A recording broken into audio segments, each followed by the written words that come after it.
किसान भाइयों, स्वागत है आपका शुगरकेन फार्मिंग यूट्यूब चैनल पर। इस चैनल पर आज हम बात करेंगे धान की खेती के बारे में। तो जैसा कि आप सब जानते हैं, जून के लास्ट वीक से स्टार्ट हो जाती है धान की बुवाई और रोपाई। अभी जुलाई चल रही है, कुछ लोगों ने धान की बुवाई कर रहे हैं और कुछ बुवाई कर चुके हैं। तो बुवाई करने के बाद मैक्सिमम किसान की शिकायत आती है कि खेत में अधिक से अधिक कल्ले कैसे लें। तो चलिए इस वीडियो में हम बात करेंगे धान की फसल में बेशुमार कल्ले किस तरह अपनी फसल से हम लें। तो इसमें आज हम ऐसे खरपतवार नाशी का इस्तेमाल करेंगे जो अधिकतर हमारे खेतों में खरपतवार को नष्ट करने के लिए इस्तेमाल किया जाता है, लेकिन आज हम उस खरपतवार नाशी से अपनी खेत में धान के कल्ले बढ़ाएंगे। तो चलिए वीडियो को शुरू कर देते हैं। तो जो भी किसान मित्र चैनल पर नए हैं वो चैनल को सब्सक्राइब करें। तो चलिए वीडियो स्टार्ट करते हैं। बात करेंगे हम 2,4-D की। 2,4-D एक ऐसा खरपतवार नाशी है जिसको आप सभी जानते हैं। 2,4-D हमारे चौड़े पत्ती की खरपतवारों को कंट्रोल करता है। जितने भी हमारे खेतों में चौड़े पत्ती के खरपतवार हो जाते हैं उन सबको कंट्रोल करने में 2,4-D बहुत अच्छे से काम करता है। अब इससे हम अपने धान की फसल में टिलरिंग कैसे लें, तो इसकी बात कर लेते हैं।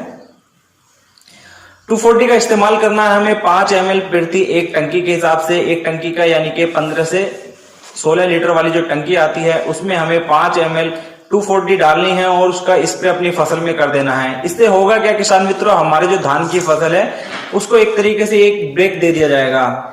2,4-D का हम इस्तेमाल करते हैं अपने खरपतवारों को रोकने पर। तो खरपतवार की तरह अगर हम अपनी फसल पे इसका इस्तेमाल करेंगे तो हमारी फसल की बढ़वार एकदम से रुक जाएगी, और जब फसल की बढ़वार रुक जाएगी तो हमारी फसल को एक तरीके से एक बहुत बड़ा झटका लगेगा और उसके बाद उसकी ग्रोथ रुकने के बाद उसकी टिलरिंग स्टार्ट हो जाएगी। जब हम किसी फसल की बढ़वार को एकदम से झटका देते हैं तो वो नीचे से टिलरिंग करना शुरू कर देती है।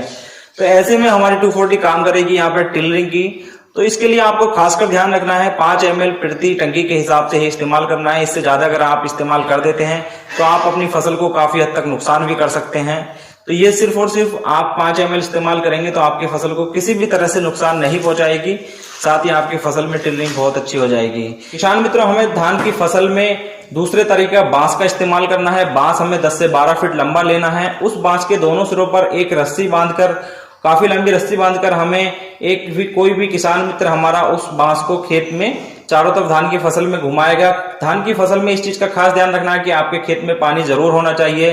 तो पानी होने की कंडीशन में जब आप उसमें खेत में पाटा लगाएंगे, धान की फसल एकदम से टूट जाएगी और टूटने के बाद उसको बहुत अच्छे से ब्रेक लगेगा। ब्रेक लगने के बाद फिर से वो सर्वाइव करने के लिए काफी कोशिश करेगी, और जब वो सर्वाइव करेगी तो नीचे से बहुत ज्यादा नई टिलरिंग स्टार्ट हो जाएगी। नई टिलरिंग होने के बाद उसमें धान में हमारे बहुत ज्यादा, किसानी भाषा में बोले तो मेढ़ा स्टार्ट हो जाएगा और मेढ़ा बनेगा बहुत ज्यादा अच्छा हमारा, उसमें फिर उत्पादन होगा।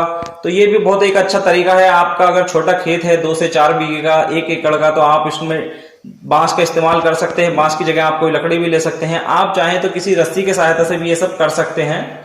इसके बाद अगर आपका खेत बड़ा है तो आप 2,4-D का इस्तेमाल करें। तीसरी हम बात करते हैं धान के खेत में।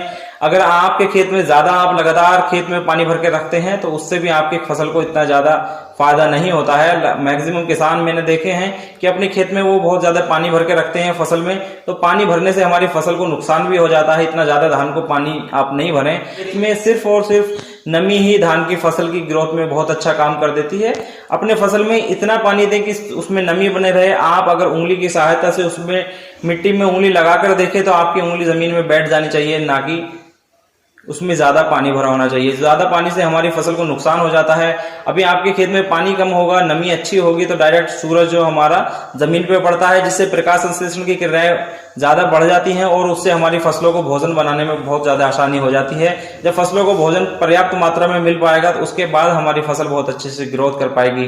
तो वीडियो में उम्मीद करता हूं धान की फसल में टिलरिंग बढ़ाने के तरीके आपको बहुत ज्यादा पसंद आए होंगे। आप ये तीनों तरीके अपनी फसल में अपनाएं, इससे आपकी फसल को बहुत ज्यादा फायदा मिलेगा। तो जो भी किसान मित्र चैनल पर नए थे वो चैनल को सब्सक्राइब कर दें। वीडियो पसंद आई है तो वीडियो को लाइक कर दें। लाइक करने से वीडियो को बहुत ज्यादा मोटिवेशनल मिल जाता है। मिलते हैं इसी तरह की अगली वीडियो में, तब तक के लिए धन्यवाद।